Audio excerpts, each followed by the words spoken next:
22 رجب کو حضرت امام جعفر صادق علیہ السلام کی نیاز قریب قریب تمام مومنین کے یہاں ہوتی ہے، اور اکثر دیکھا گیا ہے بعض حضرات وقت کی پابندی اور آداب کا لحاظ نہیں کرتے، جس کی وجہ سے دعا مستجاب نہیں ہوتی اور مراد کو بہت کم پہنچتے ہیں۔ اس لیے آداب شرائط نظر کے متعلق یہ چند باتیں بتائی جا رہی ہیں۔ مومنین کو چاہیے کہ خود بھی دیکھیں اور دیگر سے شیئر بھی کریں۔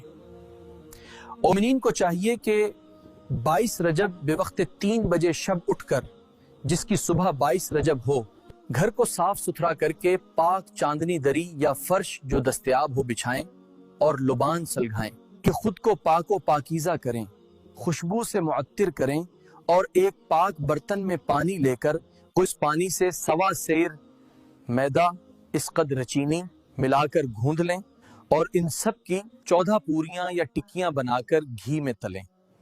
جب تیار ہو جائیں تو وہ مٹی کے صاف کنڈے جو کہ پاک پانی سے پہلے دھو لئے ہوں، ان میں 7 پوریاں ٹکیاں رکھیں اور لبان سلگائیں، جو نماز صبح کے بعد پہلے معجزہ بیان کریں۔